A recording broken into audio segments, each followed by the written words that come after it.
Okay बच्चों, तो आज हम लोग पढ़ेंगे नेक्स्ट पार्ट जो कि है अपना पार्ट 4 चैप्टर फर्स्ट से मैटर इन आवर सराउंडिंग्स। इसमें आज हम लोग पढ़ेंगे सब्लिमेशन के बारे में। ठीक है, तो हम लोग इसके जो है कि 3 पार्ट पूरे कर चुके हैं। आज 4th पार्ट कर रहे हैं। आई थिंक ये लास्ट होगा। अगर सारा मटेरियल इसमें आ जाएगा तो हम लोग इसको आज यहीं ख़त्म कर देंगे, इसी पार्ट को। ठीक है, तो सब्लिमेशन शुरू करते हैं। सब्लिमेशन जो है मोस्टली हम देखते हैं कि अगर हम किसी सॉलिड को हीट करें तो वो चेंज होता है बेटा लिक्विड में, है ना। और फिर अगर लिक्विड को और टेम्परेचराइज्ड करते रहें, मतलब हीट करते रहें, तो वो चेंज हो जाता है गैस में। अब सब्लिमेशन जो है, इस टर्म का क्या मतलब है? तो सब्लिमेशन जो है, इसमें हम ये देखते हैं कि सब्लिमेशन में लिक्विड स्टेट बीच में नहीं आती है।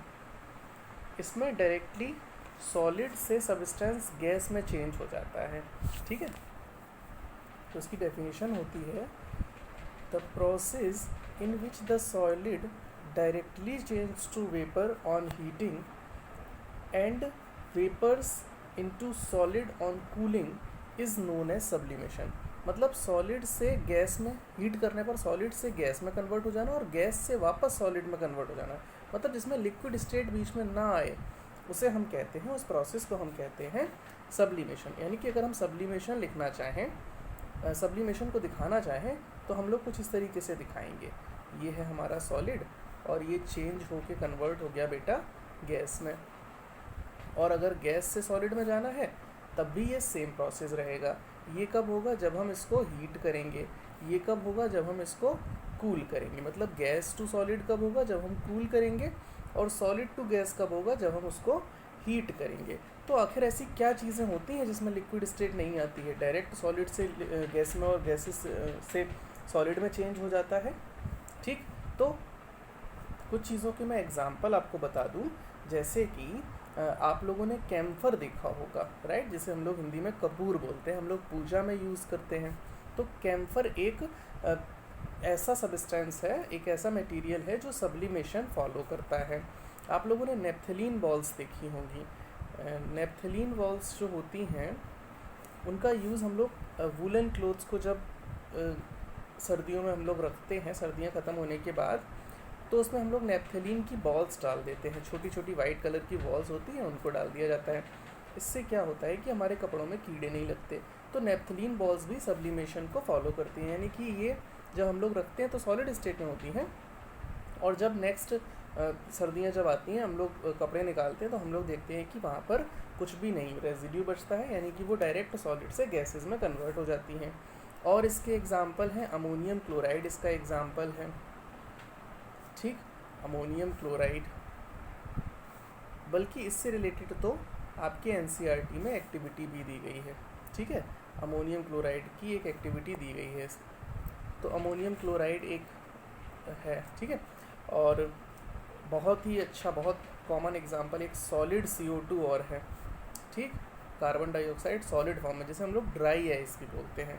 आपने देखा होगा स्टेजेस पर जब परफॉर्मेंस होते हैं टीवी वगैरह में, तो वहाँ पर स्टेज पर धुआं निकलने लगता है, राइट। तो वो इसी सॉलिड CO2 से क्रिएट किया जाता है। क्या किया जाता है कि वहाँ पर सॉलिड CO2 को रख दिया जाता है, और फिर जैसे ही वो एटमॉस्फेयर के कांटेक्ट में आती है तो वो हमारी सॉलिड से डायरेक्ट वेपर में कन्वर्ट हो जाती है और स्टेज पर धुआं सा दिखाई देने लगता है। आयोडीन जो होता है वो भी बेटा सब्लिमेशन फॉलो करता है। तो ये कुछ एग्जाम्पल थे जो सब्लिमेशन फॉलो करते हैं। अब सब्लिमेशन में जो हमारा सब्लिमेशन के प्रोसेस में जब हम लोग देखते हैं कि सॉलिड जो है वो गैस में कन्वर्ट हो जाता है, तो जो सॉलिड गैस में कन्वर्ट हो जाता है, ये इस तरीके से। तो ये जो सॉलिड है ये कहलाता है सबलाइम, इसे हम कहते हैं सबलाइम। ठीक है, जो सॉलिड गैस में कन्वर्ट हो जाए उसे सबलाइम बोलते हैं। और उस गैस को ठंडा करने के बाद जो सॉलिड हमें मिलता है उसको हम सब्लिमेट बोलते हैं।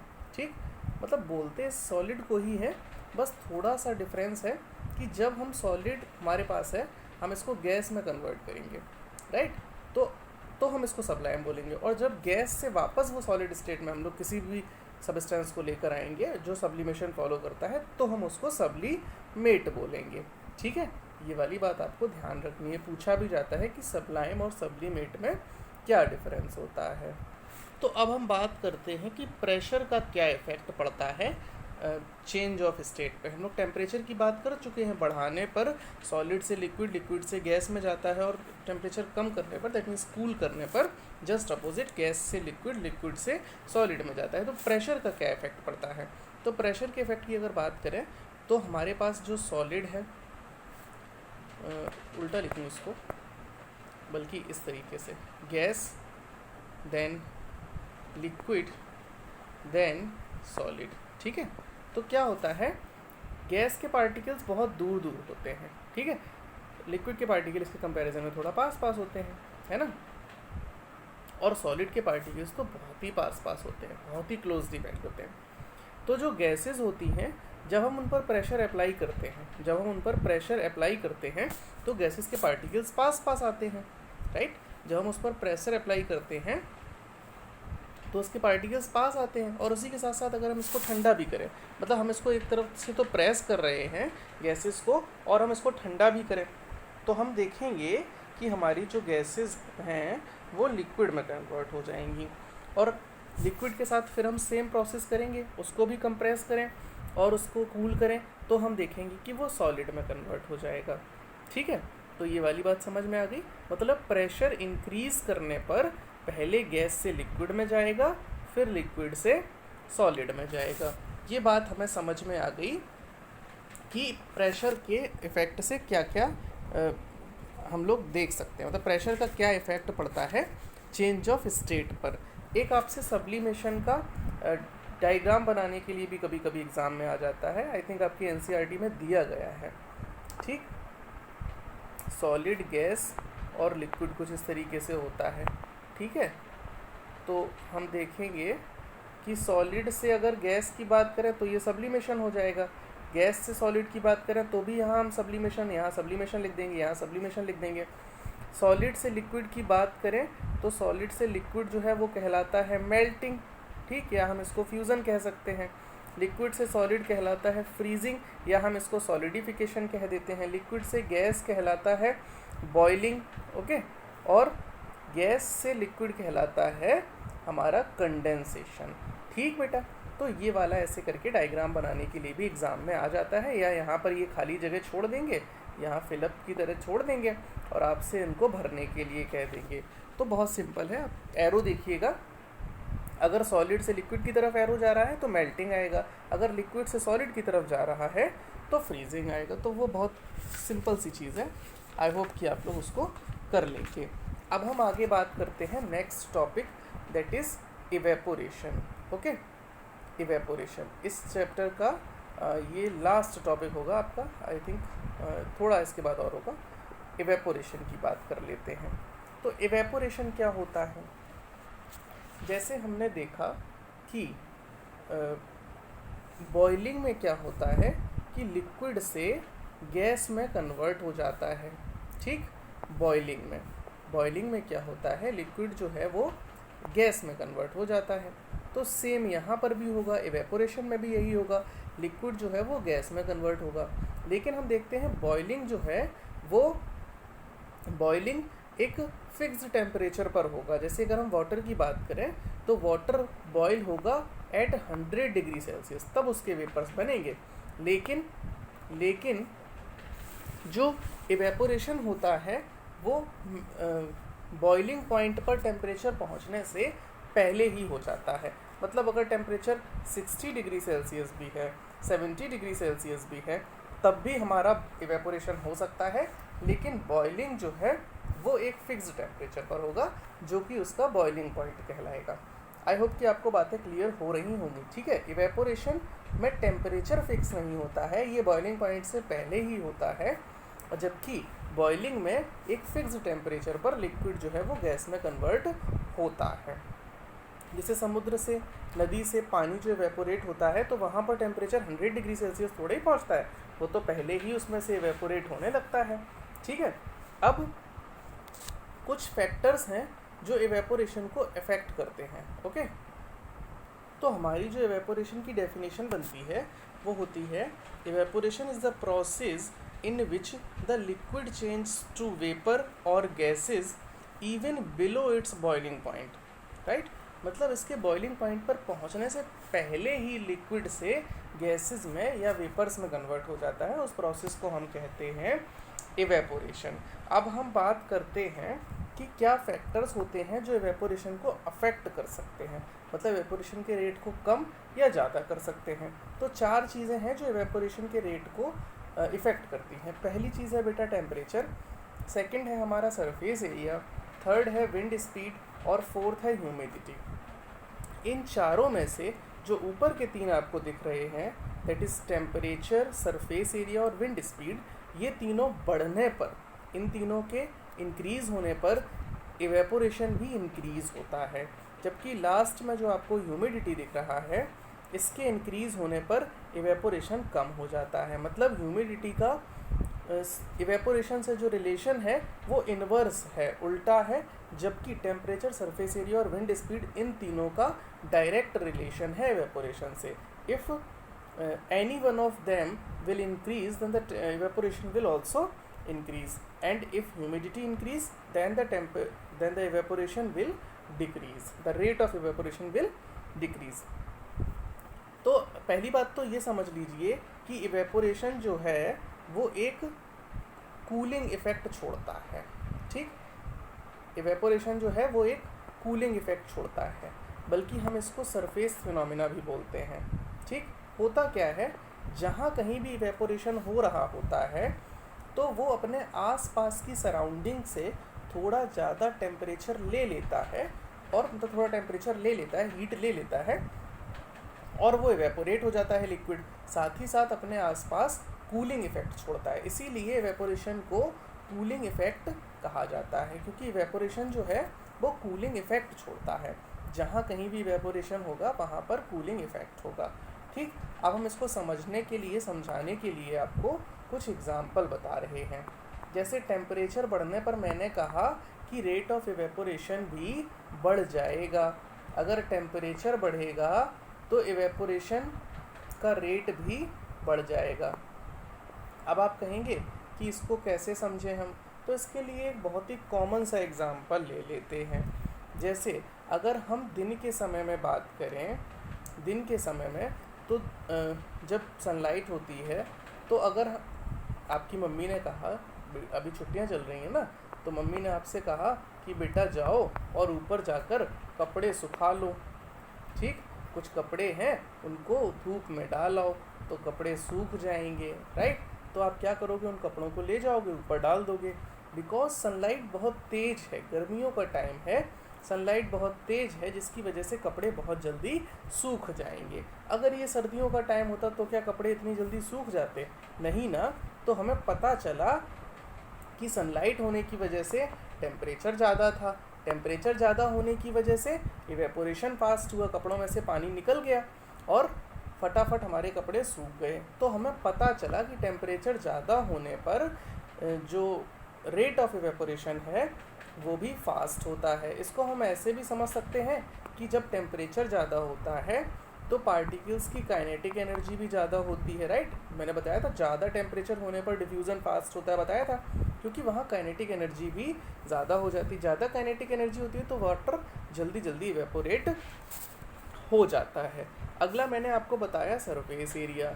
तो सरफेस एरिया ज़्यादा होने पर भी हमारा जो इवेपोरेशन का रेट है वो बढ़ जाता है। समझने के लिए एग्जांपल, क्या हमसे मम्मी ने कहा कपड़े सुखा लाओ तो हम ऐसे ही ले जाकर कपड़े डायरेक्ट छत पर रख देंगे? नहीं ना, हम उनको फैला देंगे, उनको स्प्रेड कर देंगे। स्प्रेड करने से क्या होगा कि हमारे जो कपड़े हैं उनका ज़्यादा से ज़्यादा सरफेस एरिया सनलाइट के कांटेक्ट में आ जाएगा, ज़्यादा उसको हीट मिलेगी और हमारे कपड़े जल्दी से सूख जाएंगे।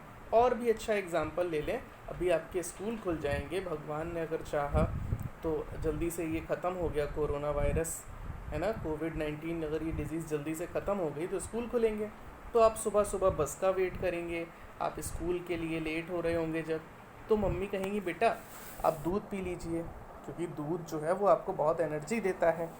अब आप कहेंगे कि नहीं मम्मी दूध तो बहुत गर्म है, तो मम्मी भी कम नहीं है, मम्मी बहुत चालाक है, वो कहेंगी अच्छा ऐसा करो प्लेट में डाल लो दूध और फटाफट इसको ठंडा कर लो। तो प्लेट में डालने के लिए क्यों बोला? क्या उस दूध को ग्लास में रखकर ठंडा नहीं किया जा सकता था?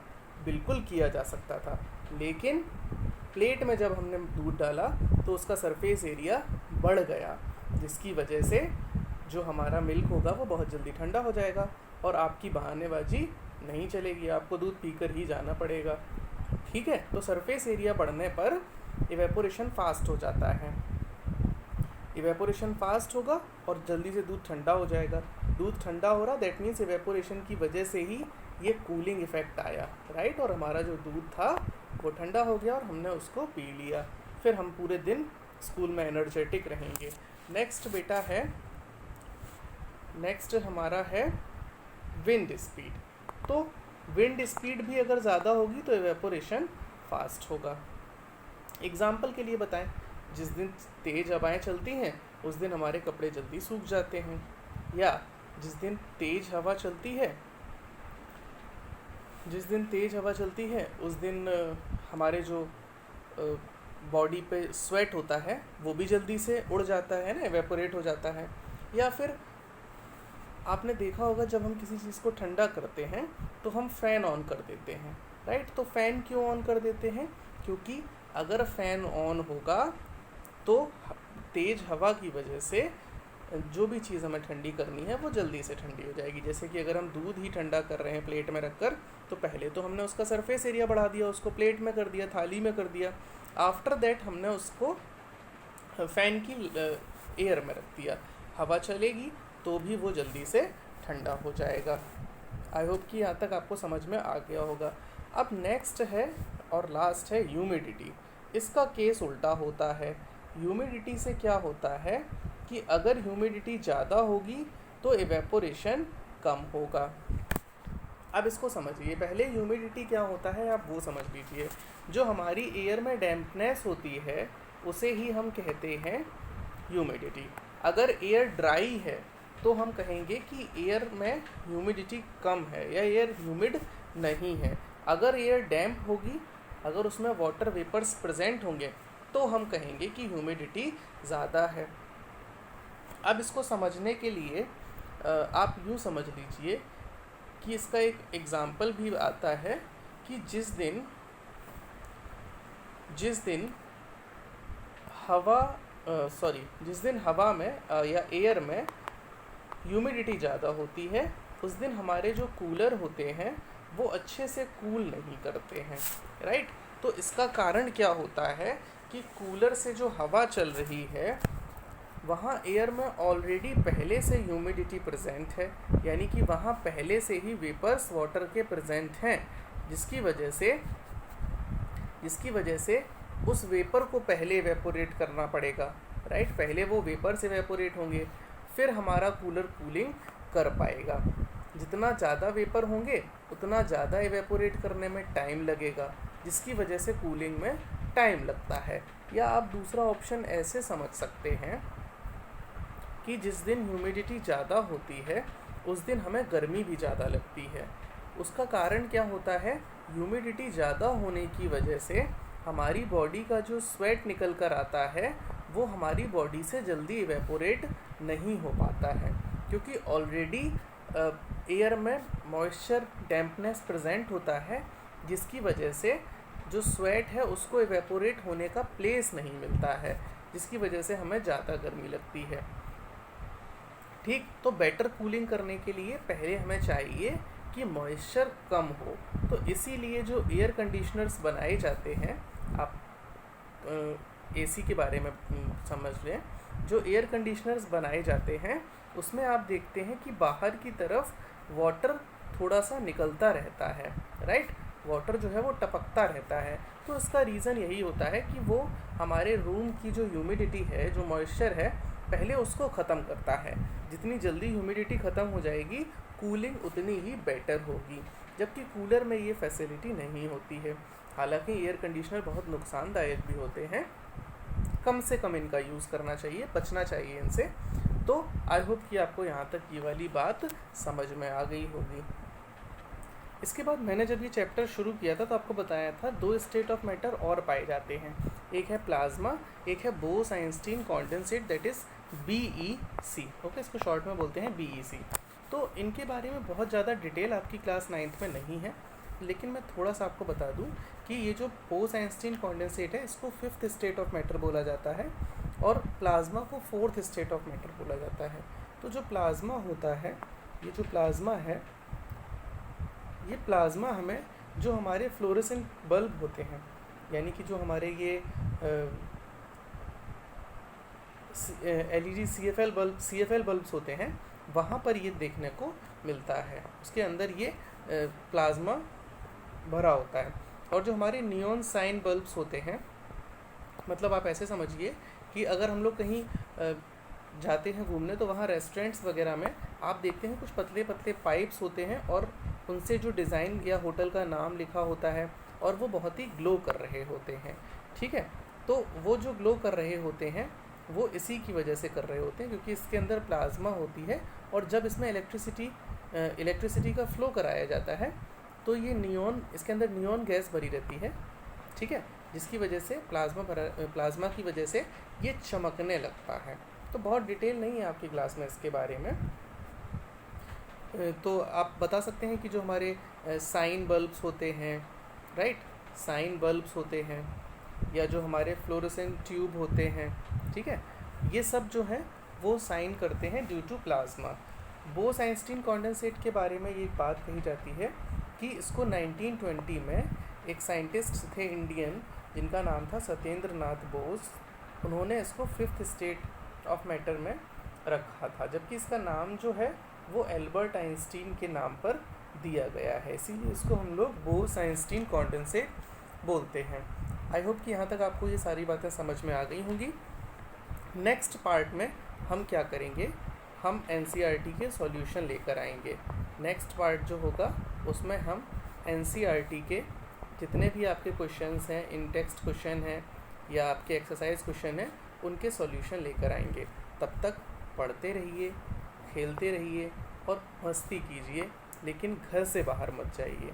ठीक, घर पर रहिए, सुरक्षित रहिए। Stay home, stay safe. और ऐसे ही आगे भी वीडियोस पाने के लिए इस चैनल को, इस वीडियो को अगर आपको अच्छा लगा तो लाइक करें, अपने फ्रेंड्स के साथ शेयर करें, और इस चैनल को सब्सक्राइब ज़रूर करें, ताकि जब भी कोई नया वीडियो आए तो आप तक वो वीडियो पहुंच जाए। सब्सक्राइब के साथ जो नोटिफिकेशन बेल है उसको भी प्रेस करें, ताकि वीडियो की इन्फॉर्मेशन आपको मिल सके। ओके, सो बाय, टेक केयर।